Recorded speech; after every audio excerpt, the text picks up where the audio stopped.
Halo Sobat Pratama, siapa di sini yang suka kalau lihat banyak diskon? Pasti suka dong. Nah, tahu nggak sih kalau dalam perpajakan juga ada diskonnya?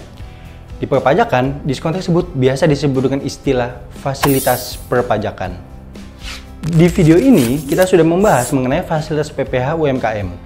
Hari ini, kita akan membahas mengenai fasilitas perpajakan lainnya, yaitu fasilitas PPh di pasal 31A Undang-Undang PPh. Sobat Pratama sudah pernah dengar belum nih terkait fasilitas PPh pasal 31A? Yuk Sobat Pratama, kita bahas lebih lanjut.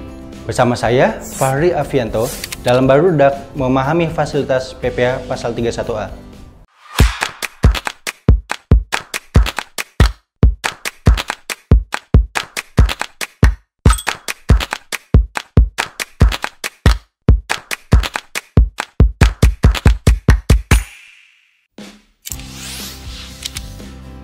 Sobat Pratama, fasilitas PPh pasal 31A merupakan fasilitas perpajakan yang diberikan oleh pemerintah untuk wajib pajak yang berniat untuk melakukan penanaman modal di bidang-bidang usaha tertentu dan atau di daerah-daerah tertentu yang mendapat prioritas tinggi dalam skala nasional.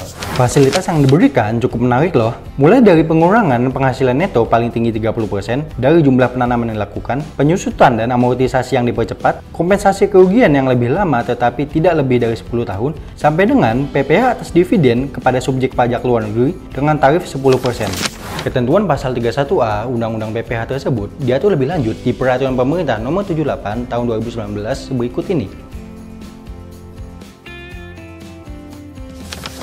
Fasilitas yang pertama yang diberikan adalah pengurangan penghasilan neto sebesar 30% di PPh Badan. Wajib pajak yang memperoleh fasilitas ini dapat mengurangkan penghasilan netonya di PPh Badan sebesar 30% dari jumlah nilai penanaman modal berupa aktiva tetap berwujud termasuk tanah yang digunakan untuk kegiatan usaha utama.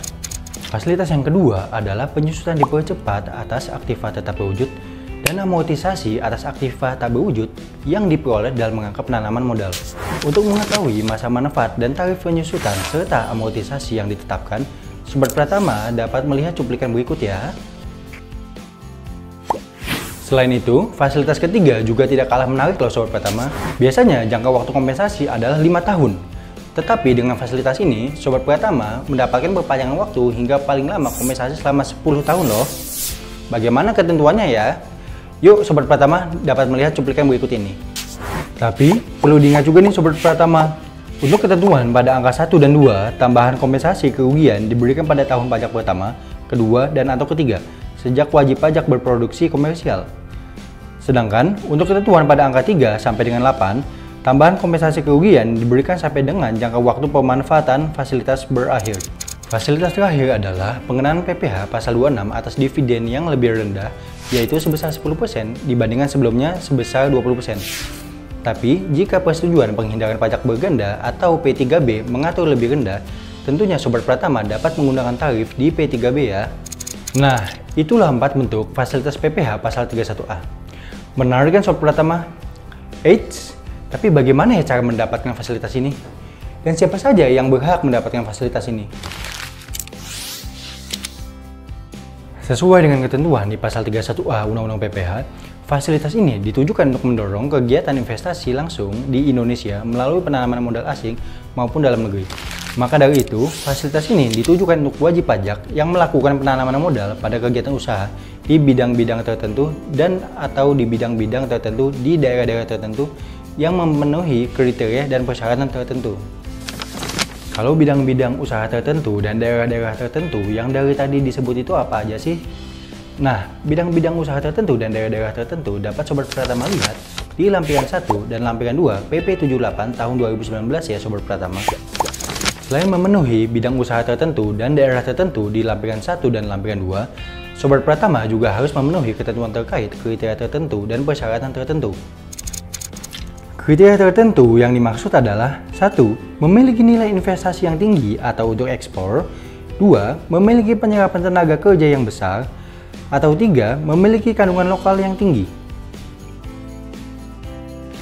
Sementara itu, persyaratan tertentu yang dimaksud adalah persyaratan yang tercantum di lampiran 1 dan lampiran 2 PP 78 tahun 2019 ya Sobat Pratama. Perlu dicermati, tidak semua bidang usaha memiliki ketentuan persyaratan. Contohnya, berdasarkan lampiran 1 PP 78 tahun 2019, bidang usaha pembibitan dan budidaya sapi potong dan sapi perah memiliki persyaratan tambahan yang perlu dipenuhi untuk memperoleh fasilitas. Sementara itu, bidang usaha pengusahaan hutan jati dan hutan pinus tidak ada persyaratan tambahan. Sobat Pratama perlu cek kembali ya, untuk bidang usaha Sobat Pratama apakah ada persyaratan tambahan atau tidak. Nah Sobat Pratama, tenang saja, fasilitas ini tidak hanya diperuntukkan untuk wajib pajak baru saja, namun juga dapat diperoleh untuk wajib pajak yang melakukan perluasan dari usaha yang telah ada. Namun, yang dimaksud dengan perluasan ini tidak termasuk penggantian dan atau penambahan mesin dan atau peralatan yang dilakukan dalam lini produksi yang telah berproduksi komersial sebelumnya. Jika Sobat Pratama telah memenuhi bidang usaha, kriteria, dan syarat-syaratnya, yuk disimak bagaimana ya tata cara pengajuan fasilitas PPh pasal 31A ini. Untuk memperoleh fasilitas ini, Sobat Pratama harus mengajukan permohonan secara daring melalui sistem OSS sebelum saat mulai berproduksi komersial. Apabila di sistem OSS belum tersedia, pengajuannya dilakukan secara luring sesuai ketentuan di Peraturan Badan Koordinasi Penanaman Modal. Permohonan dilakukan bersamaan dengan pendaftaran untuk mendapatkan nomor induk berusaha bagi wajib pajak baru, atau paling lambat 1 tahun setelah penerbitan izin usaha yang diterbitkan oleh lembaga OSS untuk penanaman modal dan atau perluasan. Nah, apabila permohonan telah diajukan, nantinya Menteri Keuangan akan menetapkan keputusan atas pemberian fasilitas PPh pasal 31A berdasarkan permohonan yang diterima secara lengkap dan benar. Tentunya, dengan memanfaatkan fasilitas PPh pasal 31A, Sobat Pratama dapat melakukan efisiensi dari sisi pajak. Menarik banget ya Sobat Pratama. Bagaimana untuk penjelasan materi kali ini? Semoga dapat dipahami ya. Yuk Sobat Pratama belajar lebih baik dan lebih baik belajar. Jangan lupa untuk follow Instagram Pratama Indomitra dan aktifkan loncengnya untuk notifikasi konten terbaru dari kami serta subscribe channel YouTube Pratama Indomitra. Sampai jumpa di video selanjutnya.